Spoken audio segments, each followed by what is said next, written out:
Narito na ang mga nagtrending na kwento sa mundo ng social media. Motor rider na pagkamalang kasama ng isang grupo ng magkakaibigan, nagpa-good vibes sa social media. K-pop fan na nagpagawa ng stand-in ng kanyang paboritong BTS member, kinaaliwan ng netizens. Isang groom muntik nang hindi makapunta sa sariling kasal matapos ngat-ngatin ng alagang aso ang passport. Newborn twins sa Ohio, ka-birthday ang kanilang mga magulang. Mga nagwagi sa 39th Luna Awards ng Film Academy of the Philippines, kilalanin.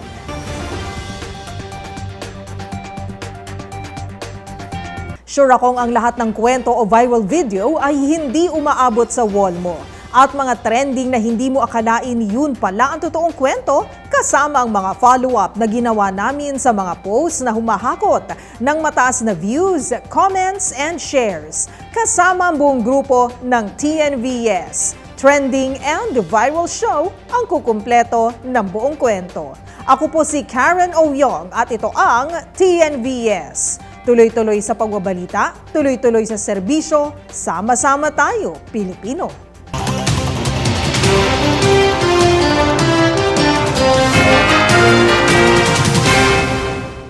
Para sa ating unang trending video, Epic Fail! Kinaaliwan ngayon sa social media ang video ng isang motor rider. May kita kasi ritong pabiro pero tila confident siyang nilapitan ng isang lalaki sa pag-aakalang siya ang isa sa mga kasama ng kanilang grupo. Pero nang itinaas ng lalaki ang helmet ng motorista, dito niya nalamang maling tao pala ang kanyang nilapitan at hindi ito ang kanilang kaibigan. Ang nakakaaliw na tagpong yan, panoorin sa trending report ni Pamela Adriano.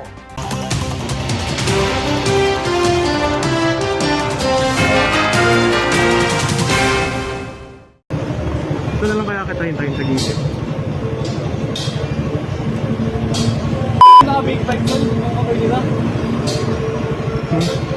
Teka lang, si Clark ba to? Ay, di ba? Wrong number, pre.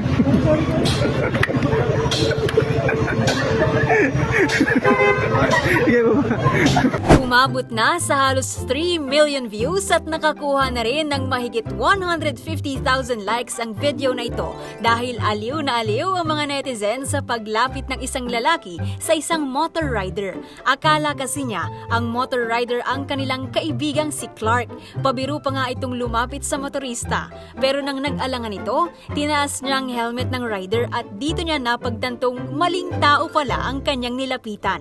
Kaya naman nag-sorry ito at agad na pumasok sa sasakyan kasama ang kanyang mga kaibigang tawang-tawa sa kanyang pagkakamali. Napasabi naman ng wrong number ang rider na siyang nagtaka ng lapitan ito ng lalaki. Ang video na ito ay in-upload ng motor rider na kinilala bilang si Jeff Santa Ana at pabirong caption niya sa kanyang post, sorry raw dahil hindi siya ang kasama nila sa outing. At kung nasaan man daw si Clark, hinahanap na siya ng kanyang mga kasama. Samantala ayon pa kay Jeff, ng mga oras na ito ay hinatid niya ang kanyang girlfriend papunta sa eskwelahan nito.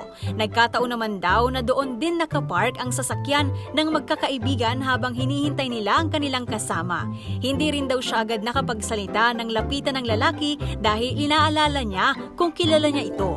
Libo-libo na ang nag-comment sa post at kanya-kanyang tag din ang mga netizen sa mga kakilala nilang Clark dahil baka sila na raw ang hinahanap ng magkakaibigan.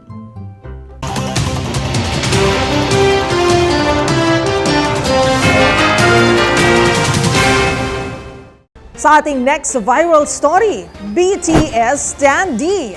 Lahat naman siguro tayo ay may kanya-kanyang paraan para maipakita ang pagmamahal sa ating mga iniidolo. Ang karamihan sinisikap na makapunta sa mga concert o fan meet, bumili ng mga merchandise o di naman kaya'y abangan ang mga ito sa kanilang Facebook o Instagram Live. Kaya naman kung ikaw ang tatanungin, hanggang saan aabot ang pagiging fangirl o fanboy mo? Ito kasing K-pop fan na kung tawagin ay ARMY. Kakaibang level ang fangirling. Paano ba naman kasi ang trip nagpagawa ng life-size standee ng miyembro ng isa sa pinakasikat na K-pop boy group ngayon, ang BTS? Sinong miyembro naman kaya ito at paano niya naiuwi ang naturang standee? Alamin natin yan sa trending report ni Liway Abbas.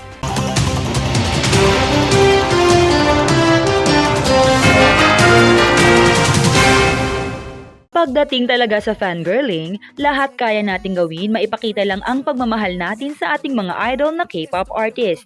Nariyan ang camping para makasecure ng concert ticket, pagbili ng photo cards at iba pang merch ng paborito nating Korean artist at syempre, sadyain ng South Korea baka sakaling doon ay makita sila ng malapitan. Pero ang fan na ito, hindi lang yata ang mga nabanggit ang ginawa dahil nagpagawa pa ito ng life-size standee ng isa sa mga miyembro ng sikat na K-pop boy group na BTS na si Jungkook. Kwento ng ARMY na si Hana sa kanyang uploaded video sa Instagram, hindi raw siya nakapagpigil sa solo release ng naturang singer ng Seven. Thursday, Friday, Saturday, Sunday, Monday, Tuesday, Wednesday, Thursday, Friday. Kaya nagpasadya na siyang umorder ng standee. Ika pa niya, ginawa niya ang unboxing sa isang cafe kung saan maraming co-ARMY din ang nandoon para makapagpa-picture sila sa standee ni Jungkook. Kung paano niya naiuwi, nag-book lang naman siya ng 6-seater na sasakyan para tuluyan ng maiuwi ang standee sa kanilang bahay. Dagdag pa niya ay nilinisan niya muna ito bago tuluyang pahigain at kumutan.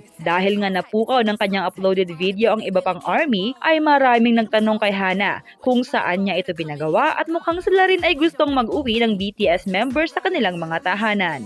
Nakakapagtakamang unawain ang trip ng K-pop fans, ito lang din ang tanging nilang paraan para makalimot sa lungkot at pagod na minsan din nilang nararanasan sa buhay.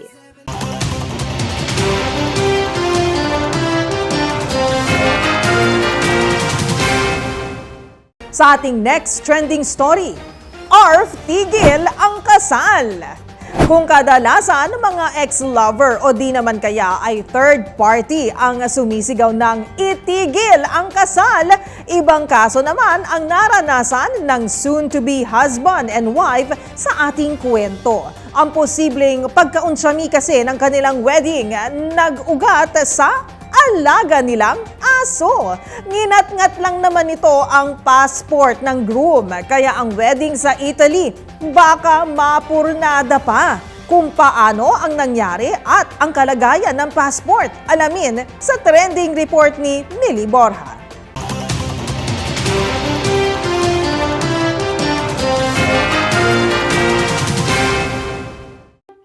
Ngat-ngat dito, ngat-ngat doon. Yan ang may tuturing na isa sa mga problema ng fur parents dahil kadalasan sa mga pet ay mahilig talagang magngat-ngat o mangagat ng mga gamit sa bahay. Pero paano kung ang siguro'y simpleng problema lang, posibleng life-changing pa pala? Gaya ng soon-to-be husband and wife na si Donato Flataroli at Magda Mazri mula Massachusetts. Ang wedding kasi nila muntik nang malagay sa alanganin matapos ngat-ngatin ng golden retriever na alaga ang passport ni groom. Ang kasal kasi nila gaganapin sa Italy sa August 31 na at ang pinakamabilis na proseso ng passport sa US ay tumatagal pa ng 5 hanggang 7 linggo. Kaya naman si Donato halos hindi na makatulog kakaisip sa kahinatnan ng kanilang dream wedding. Kwento nito, nadiskubre lang daw nila ang ginawa ng alagang si Chiki nang umuwi sila ng bahay pagkagaling ng City Hall para sa kanilang marriage license. Maswerte na lang daw sila at very hands-on at responsive ang mga opisyal sa kanilang lugar, dahilan para posibleng mapabilis ang pag-aasikaso nito ng passport. Ang sirang nagawa ni Chiki sa passport ng kanyang fur parent ay medyo malaki dahil nginat-ngat nito ang unang 4 na page ng dokumento na naglalaman ng personal information at stamps. Pero paglilinaw naman ni Magda, isang mabait na aso raw ang kanilang alaga at hindi naman ito mahilig manira ng mga gamit sa bahay. At dumating na nga ang good news nitong kamakailan lang dahil ayon sa reports, nakakuha na ng bagong passport si Donato kaya ibig sabihin, tuloy ang kasal sa Italy.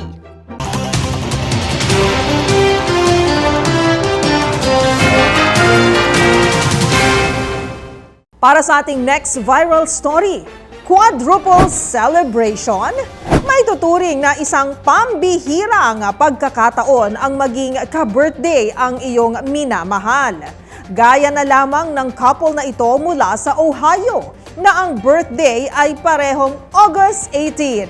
Pero hindi dyan natatapos ang kwento dahil ang kanilang kambal na supling isinilang din noong August 18. Correct! Ang kanilang buong pamilya magkaka-birthday. Ang trending na kwento panuorin sa report ni Angelica Cosme.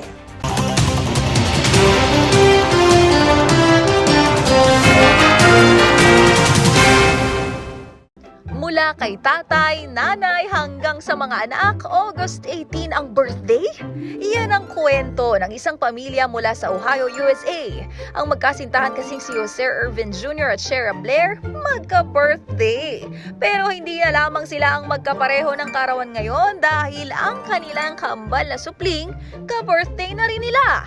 Aba, mukhang mapapasana all ang mga pamilyang nagtitipid at gusto yung isa lang ang handaan. Ang twins kasi na sina Jose Irvin III at Aria ipinanganak ni Shera sa Cleveland Clinic madaling araw ng August 18. Kwento ng couple, isinilang ang fraternal twins via cesarean section. Sa katunayan daw ay napaaga lang talaga ang pagluwal sa mga sanggol dahil ang due date sana ay August 28. Pero nang kanilang madiskubre na nasa bridge position o nauna ang paa ng lalaking sanggol, ay kinailangan na raw agad itong mailabas. Kaya naman August 17 pa lamang daw ay nasa ospital na sila. Pero sa kahilingan daw ni Daddy Jose ay hinintay na nilang pagpatak ng alas 12 ng madaling araw ng August 18 para doon isagawa ang C-section delivery. Ang pagdating ng twins sa mismong araw ng kanilang kaarawan, itinuturing ng couple bilang best birthday gifts ever.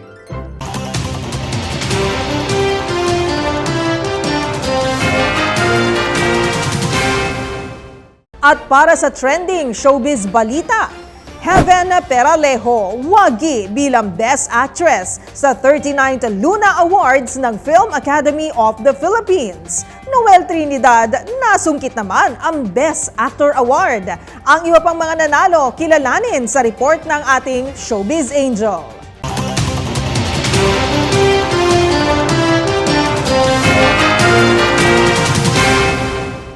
Nasanggit ng aktres na si Heaven Peralejo at batikang aktor na si Noel Trinidad ang Top Acting Awards sa nagdaang 39th Luna Awards ng Film Academy of the Philippines. Si Heaven kinilala bilang Best Actress para sa suspense thriller film na Nananahimik ang Gabi. Habang wagi naman bilang Best Actor, si Noel Trinidad para sa kanyang pagganap bilang Francisco sa drama film na Family Matters. Sa isang post ni Heaven, sinabi nito ang naturang parangal ay hindi lamang para sa kanya, kundi alay niya rin para sa lahat ng mga nagtiwala sa kanya at sa kanyang pangarap. Sabay paabot ng mensahe ng pasasalamat. Very proud naman ang Cineco Productions ang nasa likod ng Family Matters sa mga nakamit nilang pagkilala. Dahil bukod sa nasungkit na parangal ng veteran actor, wagi rin sila bilang Best Picture. Gayon din ang Best Supporting Actress Award ay ginawad kay Maylene Dizon at Best Production Design para naman kay Elfren Vivar ng Family Matters. Samantala, kinilala naman bilang Best Supporting Actor si John Arcilla para sa pelikulang The Root. Best Director naman si Michael Red para sa The Leader.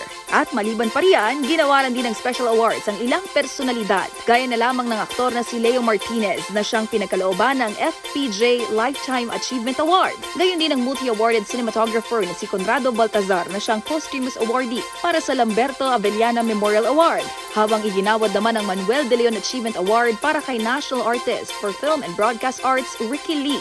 At Golden Reel awardee naman si Senadora Amy Marcos para sa kanyang kontribusyon bilang Director General ng Experimental Cinema. Ginanap ang 39th Luna Awards nitong August 26.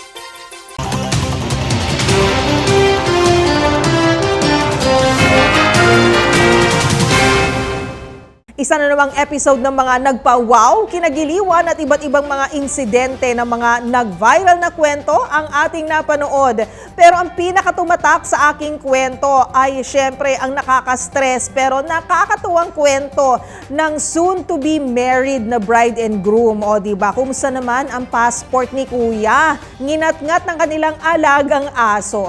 Pero medyo nabilib naman po ako kasi kahit na po malaking stress ang idinulot nito dahil nalalapit na nga po ang kasal at kailangan po ang pasaporte para makapag-travel at matuloy ang kasal, ay hindi naman siya nagalit sa kanyang pet o sa kanyang fur baby dahil inamin po nitong groom-to-be na kasalanan din naman niya at iniwan niya lang kung saan-saan ang kanyang passport na pwedeng makuha ng kanyang alagang aso at mangat-ngat. O diba? Kaya kailangan ng mga fur parents natin maging responsable tayo kung meron tayong mga alaga. At syempre, wag naman po tayong maging malupit sa kanila o magalit sa kanila kung alam naman po natin na meron din naman po tayong kapabayaan na ginawa, di ba? Alam niyo, itong mga inosente naman tong mga pets natin hindi naman nila sasadyain yan. Kaya responsibilidad po natin na alagaan sila ng mabuti at siguraduhin po na ang mga kagamitan sa bahay ay ligtas rin po sila doon, o di ba?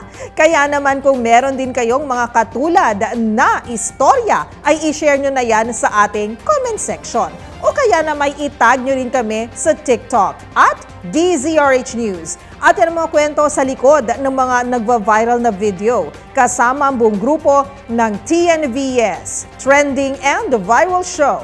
Assignment namin na kapag may nag-trending, aalamin, bubuuin at ipo-follow up namin ang mga detalye para kapag nakita mo ang viral video na may nag-share, ikaw na ang magdagdag ng mga impormasyong nalaman mo sa TNVS, Trending and the Viral Show.